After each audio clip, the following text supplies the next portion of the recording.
Bienvenidos a un nuevo capítulo de nuestro programa El 30 te ayuda, como siempre aquí en su casa por la pantalla de Canal 30 Loncomilla. Compartimos con usted en Talca, en Maule, en San Javier, en Villa Alegre, en Hierbas Buenas, en Linares, una gentileza de TV Cable Loncomilla y Multicom Maule. Recuerde que usted puede participar permanentemente con nosotros a través del teléfono, el 73-256-1630, 73-256-1630, en el WhatsApp del programa, a través del más 569-6864-8989, más 569-6864-8989, por cierto, en nuestro renovado sitio web www.canal30.cl y en el fanpage facebook.com/canal30oficial. Queremos abordar como cada semana una temática en materia de salud junto a una especialista y particularmente todo lo relacionado al cáncer gástrico y las endoscopías, que parecen ser enfermedades bien complejas y también algunos tratamientos y pesquisas que pueden ser en parte un tanto dolorosos, pero que naturalmente revisten de un grado de atención sumamente fundamental, en el entendido de que el cáncer es una de las enfermedades prevalentes en nuestro territorio maulino y justamente el cáncer gástrico es una de las causas de muerte más significativas en nuestra zona. Y por lo mismo, para enfrentar esta materia, reconocer algunos síntomas que eventualmente pudiesen estar asociados y tomar la decisión correcta en el sentido de acudir a una consulta con profesionales de la salud para contener oportunamente el impacto de esta patología, es que nos acompaña hoy la enfermera de la Clínica San Javier, María José Vázquez. María José, gracias por estar con nosotros. Buenas tardes. Buenas tardes, José. Mucho gusto. La verdad es que agradezco la instancia que se ha podido generar, la invitación que ustedes nos realizan a nosotros como Clínica San Javier y poder tener esta instancia de educar a la comunidad, que para mí como enfermera y agente de salud es un rol bastante importante para la profesión. Nosotros somos los agradecidos de que puedan darse el tiempo y puedan también acompañarnos y aportar una mirada en torno a la naturaleza de diversas patologías que son bastante complejas muchas veces de enfrentar, que pueden causar algún impacto negativo en un principio, pero que deben ser asumidas con un gran compromiso por parte de los pacientes, tanto de la clínica como también usuarios en general de los sistemas de salud. ¿Qué podemos definir como cáncer gástrico, María José, para contextualizar un poco a nuestros televidentes? El cáncer gástrico es una enfermedad maligna que se caracteriza por el crecimiento aumentado y descontrolado de células malignas de la mucosa gástrica. Ya es importante también entender que no solamente puede invadir solo la mucosa, sino que también puede atravesar la pared y diseminar hacia otros órganos, ¿ya? Tales como hígado, pulmón o incluso los ganglios linfáticos. Por eso es muy importante que a la hora de realizar alguna pesquisa o hallazgo de un cáncer gástrico se realice un estudio más avanzado, más aumentado en el paciente para poder descartar algún tipo de diseminación o alguna metástasis que ya podría significar una etapa avanzada de la enfermedad. Hemos hablado en otras ocasiones con diversos especialistas quienes nos aseguran de que el cáncer gástrico es, si no la enfermedad prevalente de la región, una de las 3 causales de muerte de personas en nuestra zona. En este sentido, ¿cómo se puede generar el cáncer gástrico? ¿Cómo una persona pudiese resultar afectada? ¿Hay un historial médico previo? ¿Es una enfermedad que se puede desencadenar en cualquier persona teniendo no antecedentes o un historial médico? Claro, es importante recalcar muy bien, como tú dices, José, que es un importante tema de salud pública para Chile, porque actualmente es la primera causa de mortalidad asociada a tumores malignos, ¿ya? Tiene una prevalencia mayor en los hombres que en las mujeres, se habla de una relación incluso de 3:1. ¿Por qué? O sea, el triple de casos puede ser relacionado con los hombres. ¿Y a qué factores se debería que Normalmente se puede asociar a estilos de vida que son un poco menos saludables, ya, pero no hay como una causa precisa para poder precisar dicha información, ¿ya? Como les mencionaba, en Chile es la primera causa de muerte de los hombres por cáncer y la tercera causa de muerte en las mujeres, ¿ya? Se suele dar mayoritariamente en un periodo de diagnóstico de los 50 a los 60 años, pero eso no quiere decir que no se pueda presentar en edades más tempranas, ¿ya? En edades incluso de adultos jóvenes entre los 25 y los 30 años, donde lamentablemente suele ser con una mayor mortalidad, un mayor impacto, una menor respuesta a los tratamientos y asociado directamente a un mayor porcentaje de carga genética, ¿ya? la herencia familiar es un tema bastante importante al hablar de cáncer gástrico y sobre todo la primera línea familiar, ya cuando hablamos de padres y hermanos. En menor grado puede ser abuelos o tíos, ya, pero la principal incidencia es en lo que es abuelos, o sea, disculpa, padres y hermanos. María José, es decir que esta es una enfermedad, por catalogarlo así, hereditaria. Sí, o sea, como me mencionaba, tiene un gran porcentaje hereditario. Ajá. Y eso hace que aumente bastante el riesgo, pero sí diversos estudios han asimilado la carga genética más los estilos de vida poco saludables. Correcto. ¿Ya? Ha sido tanto el impacto de esta enfermedad que actualmente conforma las patologías GES en Chile. Para el ingreso de esta patología, un usuario de cualquier edad, ya sea desde la sospecha o la confirmación diagnóstica, ¿ya? Y esto es súper importante porque, bueno, desde mi punto de experiencia que he tenido en un centro de salud privado, mucha gente que acude al sistema público, sobre todo a los CEFAM, con algún tipo de sintomatología, en donde se puede generar una interconsulta para realizarse la endoscopía, que en este punto es el principal examen diagnóstico para poder detectar la endoscopía. Mucha gente queda estancada en el sistema público con el tema de las listas de espera, por ejemplo, ¿ya? Cosa que se vio mayormente aumentada con la pandemia, porque pacientes que no se controlaban, que empezaron a postergar el tema médico sobre otras necesidades. Entonces, en ese punto es importante informar a la comunidad que, independiente si el paciente o el usuario sea FONASA, sea ISAPRE o tenga algún otro tipo de previsión, aunque el diagnóstico sea en el área privada, en el caso, por ejemplo, que se realiza una endoscopía en Clínica San Javier, igual se garantiza el acceso a esta enfermedad, a este tratamiento, a la cirugía mayoritariamente por el sistema público, ¿ya? Entonces, es una importante ayuda de los centros médicos, porque, como mencionaba, lamentablemente las listas de espera a veces son años y, como todo tipo de cáncer y enfermedad, el tiempo es la clave. Evidentemente que estamos enfrentando un periodo bien complejo post-confinamiento, sí, ¿no? Respecto a que en algún momento la única gran enfermedad que nos afectó a todos fue el COVID-19 y que ahora estamos viviendo también consecuencias por no consultar oportunamente. Claro. Ahora, me detengo en un punto antes de avanzar en lo que significa también el hecho de que esta sea una patología GES. Cuando usted habla de que puede ser una enfermedad mayormente hereditaria, que puede tener una carga genética prevalente, no necesariamente tendría que ser el mismo tipo de cáncer, o sea, podría ser un pariente mío, por ejemplo, que ha muerto de cáncer de colon, que ha muerto de cáncer pulmonar, que ha muerto de otro tipo de cáncer, podría eventualmente también desencadenar una patología asociada a cáncer gástrico. Sí, también existe una alta prevalencia de que desarrolle ya con una carga genética de cáncer, cual sea el tipo. Básicamente por lo que mencionaba en un principio, que muchas veces el cáncer gástrico no suele ser el tumor primario, ya a veces como el primero que da síntomas, pero pueden ser pacientes que pueden ya tener algún tipo de tumor a nivel pulmonar, a nivel del hígado o a nivel linfático, que eso ya sería algo más sistémico, y muchas veces son pacientes que no acuden tempranamente a realizarse el diagnóstico, a realizarse algún tipo de tratamiento y mueren, y la primera causa es lo que se sospechaba en un principio, por ejemplo, un tumor pulmonar, pero no alcanzó a hacerse quizá un estudio en el que sí se daba cuenta que podía haber un tumor gástrico. ¿Ya? Así que, como todas las patologías que sí tienen cierta concordancia entre ellas, en el cáncer suele pasar eso, ya que no necesariamente por tener cáncer de colon debiese solamente enfocarse a la sintomatología colónica o una colonoscopia, sino que también es recomendable, lo que recomiendan los médicos y las guías clínicas, es que ojalá toda persona mayor de 40 años con un dolor epigástrico, un dolor en la boca del estómago que sea superior a 15 días, que sea constante, que no ceda, por ejemplo, a algún tratamiento o al típico omeprazol que la gente tiende a automedicarse. Lo importante ahí es estar alerta, consultar, y probablemente el médico va a sugerir realizar una endoscopía. ¿Cuáles son los síntomas que nos permiten alertar de que algo no anda bien y que, claro, tú bien lo mencionabas, a veces uno recurre a la pastillita, al omeprazol, a la sal de fruta, a un tecito, a ver si algo pasa?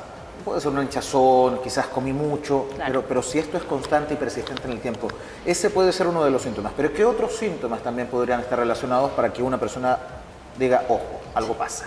Bueno, aparte del dolor gástrico que mencionamos, que va a ser un dolor constante y permanente en el tiempo, también se puede asociar la hinchazón o la distensión abdominal, la disminución del apetito o la sensación de saciedad precoz, ¿ya? Una persona que está acostumbrada, no sé, nosotros por ejemplo al observar a nuestros papás, nuestros tíos o hermanos, persona que estaba acostumbrado a ingerir cierta cantidad de alimentos y de un tiempo hasta otro empieza a disminuir su ingesta, siente que ya no le dan ganas de comer, de que con pequeñas cantidades de alimentos ya está quedando con esa saciedad, ese también es un signo de alarma, ¿ya?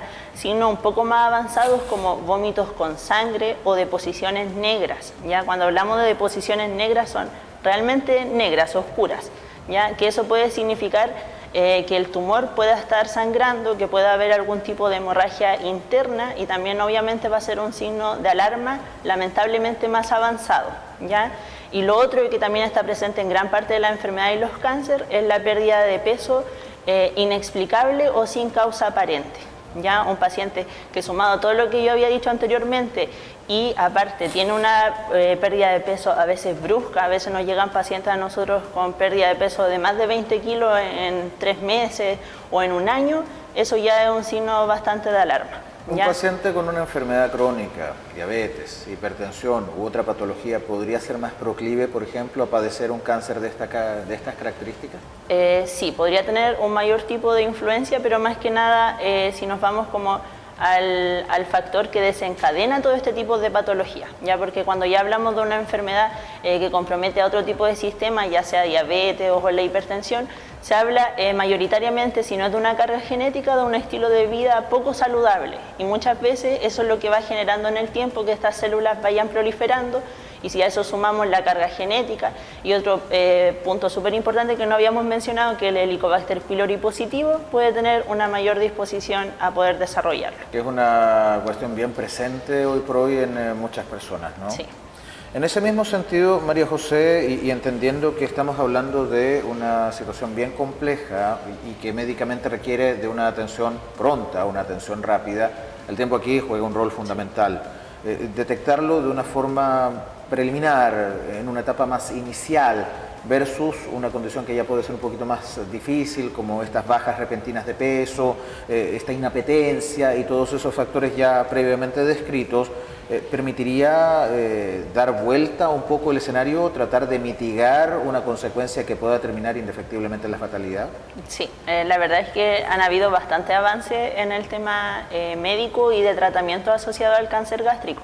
Y como tú mencionabas, José, lo importante siempre va a ser, la clave es el tiempo en el cual se detecta la enfermedad. Ya el cáncer gástrico puede tener etapas iniciales en las cuales muchas veces ni siquiera es necesario llegar a terapias coadyuvantes de quimioterapia o radioterapia. Ya en su etapa inicial y cuando la enfermedad está precoz o incipiente, muchas veces a través de un tratamiento terapéutico de vía endoscópica, o sea, similar a una endoscopía, se puede quitar una lesión, se puede tratar eso, se puede controlar y el cáncer tiene muy pocas posibilidades o probabilidades en el tiempo de volver a surgir, ¿ya? Así como lamentablemente que la gran mayoría de los pacientes al ser una consulta tardía ya el cáncer puede estar más diseminado, ahí ya se tienen que realizar otras terapias como de quimio o radio y la cirugía no siempre va a garantizar el 100% de la eliminación de la enfermedad, ¿ya?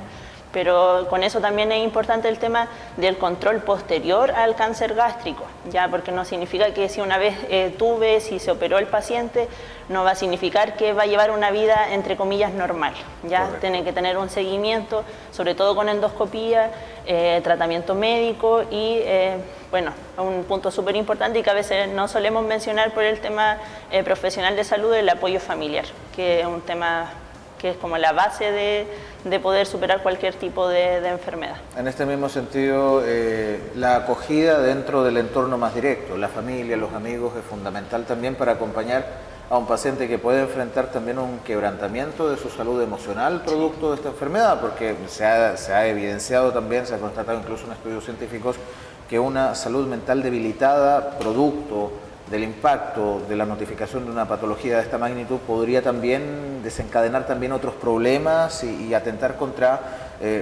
factores que podrían ayudar a proteger la condición física de una persona, debilitar también incluso otro tipo de acciones, ¿no? Claro, del sistema inmunológico propiamente tal, o lo va a hacer más propenso a tener mayores recaídas quizá, o a no responder de mejor forma al tratamiento.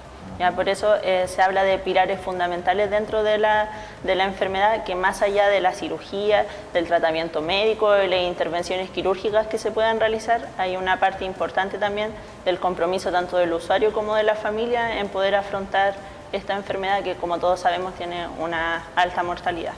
María José, tú bien lo decías, es una patología dentro del grupo de enfermedades GES. ¿Qué significa esto? Al ser una patología GES significa que está incluido dentro de la cartera de servicios del gobierno y, como mencionaba, esto parte desde la sospecha y la confirmación diagnóstica. ¿Ya? ¿Qué va a significar? Que, por ejemplo, en sistemas de salud público, a través de una interconsulta de un paciente mayoritariamente sobre los 40 años, pero también puede ser menor, con una epigastralgia de más de 15 días, el médico puede realizar una interconsulta hacia el hospital y se puede realizar una endoscopía, y en caso que esta endoscopía tenga algún tipo de lesión maligna o alguna sospecha de un cáncer gástrico, está incluida dentro de las prestaciones el tema de la cirugía, ya que es como el tratamiento principal cuando ya hablamos de cáncer gástrico localizado dentro del estómago. Esto, en resumidas cuentas, permitiría mitigar un poco el impacto económico claro, que conlleva la atención y el tratamiento propiamente tal de una enfermedad de esta envergadura. Sí, más que nada enfocado a eso y por el tema de las estadísticas que mencionaba en un principio, porque es un importante tema de salud pública, es algo invalidante muchas veces para las personas y para las familias.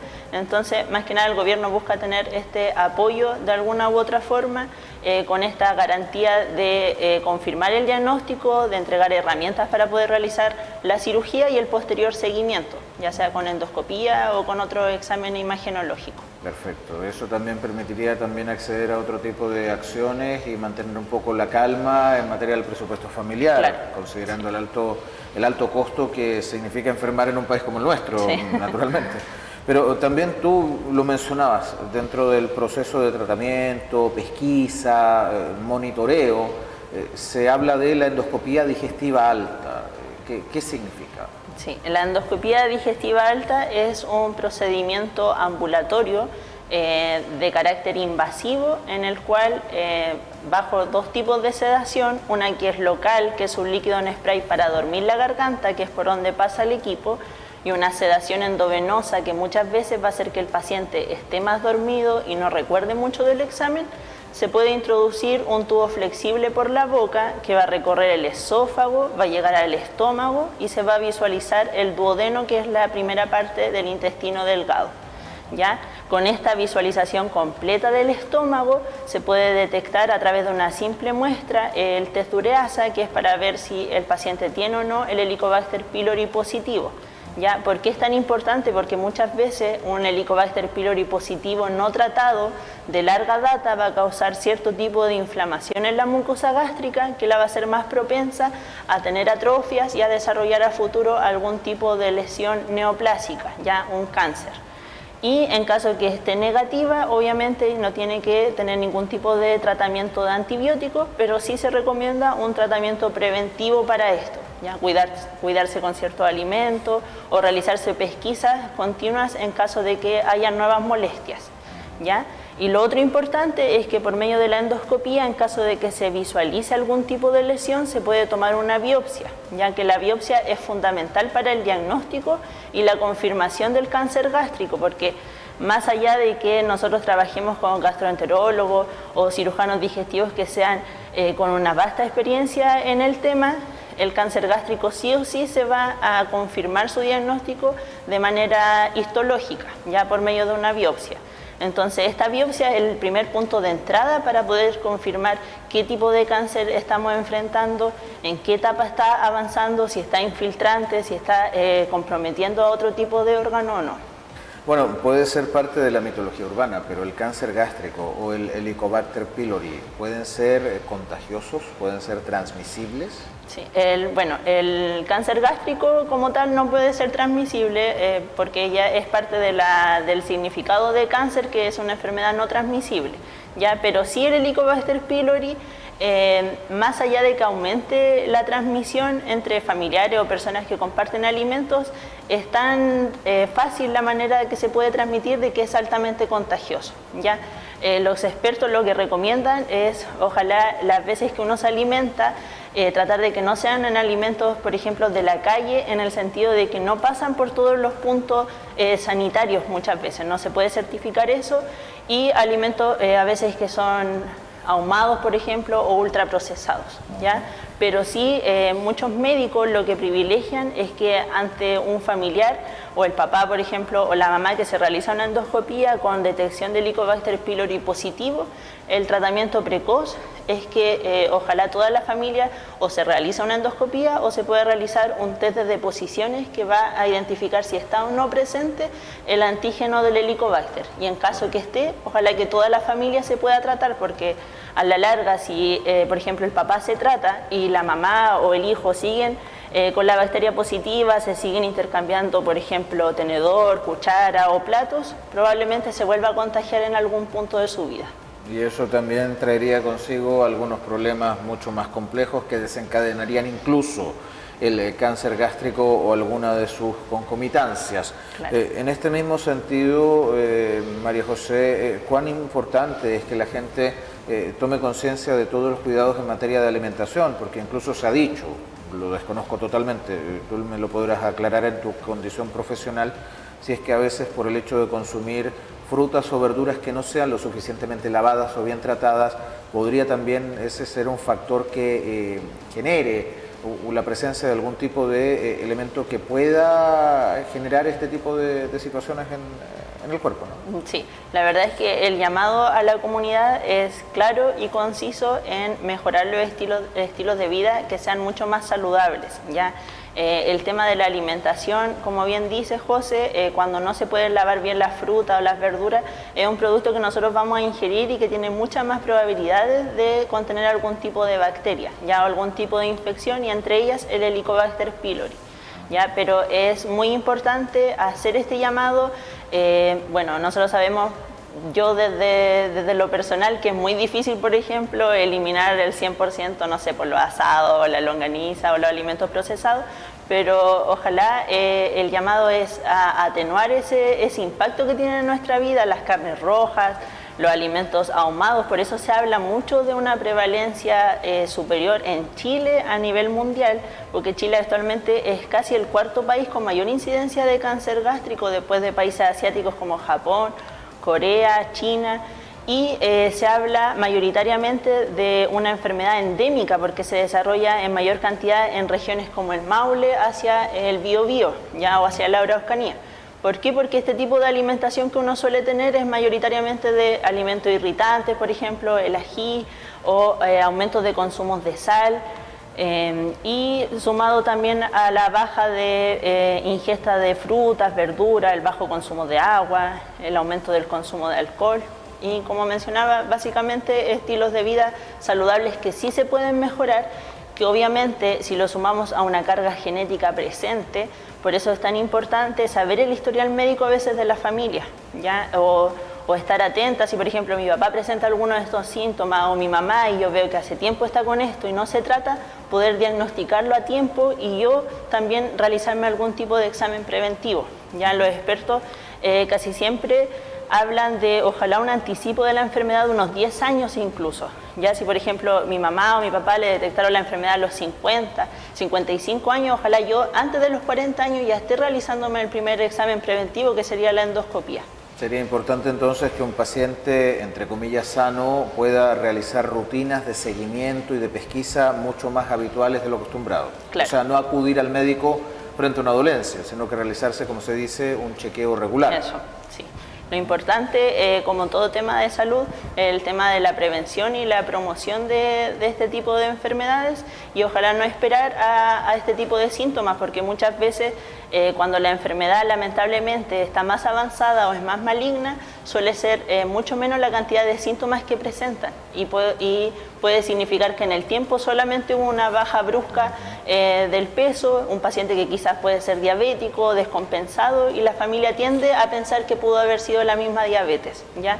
pero es importante estar ojo con el tipo de signos de alarmas que se entregaron, con el historial médico de la familia y poder, ojalá a tiempo, tratar esta enfermedad y diagnosticarla más que nada. María José, un paciente entre comillas sano, que no tenga una carga médica por parte del historial, ¿no? de familiares, de ancestros que hayan experimentado alguna condición de salud un poco compleja o que pueda ser precursora, ¿no? de una patología de esta magnitud, un cáncer gástrico, en teoría sano, que puede realizar actividad física y deportiva, pero que trabaja mucho, que puede tener otro tipo de hábitos, el sedentarismo en algunos casos, en aquellos que no tienen una vida física activamente, me refiero, el estrés, ¿podrían ser factores que detonen, desencadenen este tipo de patologías? Sí, evidentemente pueden ser factores precursores para el desarrollo de un cáncer gástrico, ¿ya? Porque muchas veces suelen camuflar de alguna u otra forma otros síntomas y a veces nosotros asociamos este mismo tipo de malestar gástrico a un tema de estrés, a un tema de agotamiento o cansancio, a colon irritable que muchas veces se trata o a úlceras pépticas, por ejemplo. Entonces está directamente relacionado con el tema inmunológico y con la carga que yo le entrego a mi cuerpo para poder diseminar algún tipo de patología. ¿El tabaquismo también podría influir? Sí, el tabaquismo dentro de los factores de riesgo se habla de uno de los más importantes junto con la carga genética. Ya puede estar presente tanto en tumores gástricos que puedan ser cardiales o no cardiales, que son como, por así decirlo, de la parte alta del estómago o de la parte más baja. Pero sí es un importante precursor no tan solo del cáncer gástrico, sino que de la gran mayoría de los cánceres. Es decir, que no hay que confiarse en pensar de que eso podría ocasionar otro tipo de cáncer, claro, como el pulmonar, sino que podría también desencadenar otras patologías subyacentes. Como usualmente se tiende a creer que solamente el cigarro puede afectar al área pulmonar, ya sea en un cáncer pulmonar o acrecentar un tema de asma o un EPOC, pero también está directamente relacionado a lo que es el cáncer gástrico. Ya hay muchos estudios asociados a eso y que se suman los otros factores que mencionábamos, sobre todo la alimentación, tiene altas probabilidades de poder desarrollarlo. Una comuna como esta, San Javier de Loncomilla, eminentemente agrícola, con ciertas costumbres que vienen arraigadas a lo largo de los años, ¿cuál es el escenario si lo pudiésemos comparar con otras comunas de la región, como Talca, como Linares, por ejemplo, como Villalegre? Sí, lamentablemente tiende a haber una mayor prevalencia de la enfermedad en estas zonas, ¿ya? Y es algo que se ha estudiado por años y que yo, bueno, lamentablemente dentro del ejercicio de la profesión he tenido la oportunidad de verlo reflejado dentro de mi lugar de trabajo, ya que es la Clínica San Javier. La mayoría de los pacientes que nosotros recibimos son de la ciudad, son de la región y en promedio nosotros podemos ver incluso más de 300 endoscopías de forma mensual y de estas puede haber en las peores épocas un porcentaje mayor al 20% de detección de cáncer gástrico. ¿Ya? Entonces son los mismos factores que yo mencionaba y sobre todo el tema del miedo que pueda tener la comunidad o la gente al acercarse al centro de salud. Ya muchas veces ese temor a saber lo que tengo, ese temor a que me sometan a exámenes y sobre todo la endoscopía, que muchos pacientes tienden a postergar el examen, los médicos sí lo sugieren que se realice por los síntomas o de manera preventiva y es más el temor de la población a realizárselo porque a veces una mala experiencia de algún conocido o piensan que va a ser doloroso o que van a tener deseos de vomitar o algún tipo de náusea, pero como les mencionaba es más que nada desconocimiento porque actualmente la endoscopía se realiza de forma muy segura, se privilegia la comodidad del paciente, de que ojalá esté lo más sedado posible y es una sedación muy superficial, entonces el paciente a la larga va a salir caminando, va a salir hablando junto a su familiar, solo que va a tener una pequeña pérdida de memoria y no va a recordar mucho, ¿ya? Pero ese es más que nada el llamado a todos, pues, de poder tratarse. Lamentablemente somos una zona que puede tener una mayor prevalencia por estos factores y lo importante va a ser estar a tiempo de poder detectarlo. ¿Es ambulatoria la endoscopía? Sí, es ambulatoria, no requiere ningún tipo de hospitalización posterior ni nada. O sea, es un procedimiento de unos 5 a 8 minutos el paciente va a estar sedado durante el examen, luego se va a despertar, probablemente no va a recordar mucho, pasa acompañado por un familiar, al familiar se le entrega el informe y se le dan las explicaciones pertinentes, ¿ya? En caso que haya tenido la bacteria, por ejemplo, el Helicobacter, o en caso que se haya tomado alguna biopsia. Pero es un paciente que después de unos 20-30 minutos de recuperación va a llegar a su domicilio, va a descansar y no va a significar un mayor impacto dentro de su vida diaria. Un paciente que ha superado el cáncer gástrico, ya sea en remisión o bajo control, ¿debe cambiar forzosamente sus hábitos de vida y de carácter alimenticio, entre otros? Sí, eso es lo que se recomienda, pero obviamente sabemos que muchas veces estos pacientes tienden a estar quizás en una etapa de negación de la enfermedad y continúan, por ejemplo, con malos hábitos de alimentación o con el consumo del cigarro, pero para que se tenga una mayor sobrevida, porque es importante recalcar que la cirugía no va a erradicar al 100% la lesión gástrica o la lesión tumoral. Ya muchas veces no tienen ese éxito, puede volver a recaer, puede volver a originarse algún tipo de lesión, y si el paciente, por ejemplo, no sigue asistiendo a sus controles, no sigue realizándose endoscopías o algún estudio imagenológico, sigue teniendo una alimentación rica en alimentos ahumados o procesados, puede tener una gran tendencia a volver a desarrollar la enfermedad. María José, en este mismo sentido, ¿qué pasa si un paciente detecta de forma tardía la presencia del cáncer gástrico en su organismo? ¿Cuál podría ser el comportamiento? ¿Cómo se manifestaría? ¿Cómo se tiene que sobrellevar? Sí, la manifestación que tiene lamentablemente es mucho más tardía con los síntomas. A nosotros nos suelen llegar pacientes con una pérdida brusca de peso mayor a los 10 kilos o pacientes con dificultades para tragar, ¿ya? O para la sensación de que los alimentos no bajan bien a través del tubo digestivo. Y eso evidentemente va a significar que va a haber una menor respuesta a los tratamientos, una menor esperanza de cirugía. Hay muchos pacientes con cáncer gástrico muy avanzados que ni siquiera son candidatos a la cirugía, ya sea por la edad o por patologías que puedan tener asociadas, patologías cardíacas o descompensaciones metabólicas. Entonces, muchas veces no tienden a ser candidatos a este tipo de terapias, pero sí a terapias que quizás vayan enfocadas al alivio del dolor, porque ya cuando es un cáncer muy avanzado puede provocar mucho dolor, mucha incomodidad en el paciente, o terapias que van a fomentar el hecho de no seguir desarrollando en otros lados, como puede ser la quimioterapia o la radioterapia. Y tratar de mitigar la ramificación del mismo Claro. cuadro tumoral, que podría también desencadenar otro tipo de complicaciones y agravar el estado del o la paciente. Sí. María José, tú lo mencionabas hace un momento, pero nunca está de más recordarlo. No hay que confiarse nunca en la edad, ¿cierto? Sí.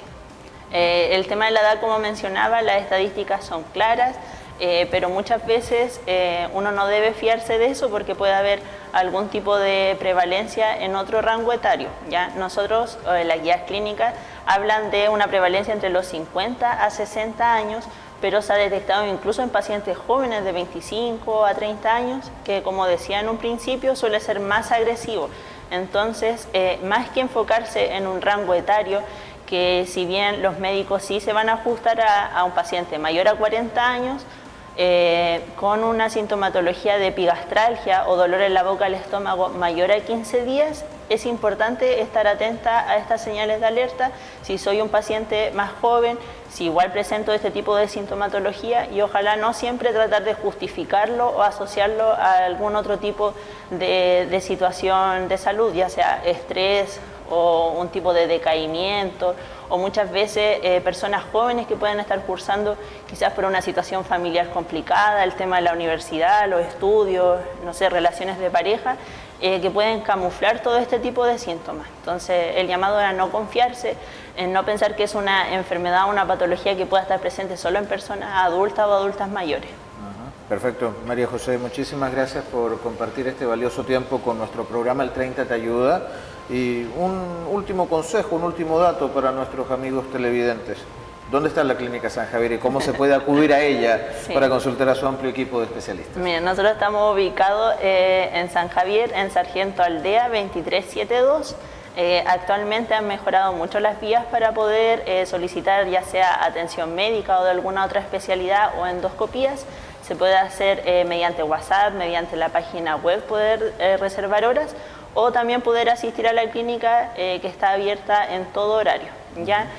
Importante ojalá realizarse la endoscopía digestiva alta. La clínica cuenta con una vasta experiencia en este examen de más de 10 años, con profesionales altamente catalogados en la región, con una vasta experiencia, con mucha certeza en el diagnóstico y, como les mencionaba, si bien es un procedimiento invasivo que implica riesgos, la verdad es que nosotros hemos tenido muy buena experiencia con la llegada de la gente y con el desenlace del examen, que ha sido sin problemas.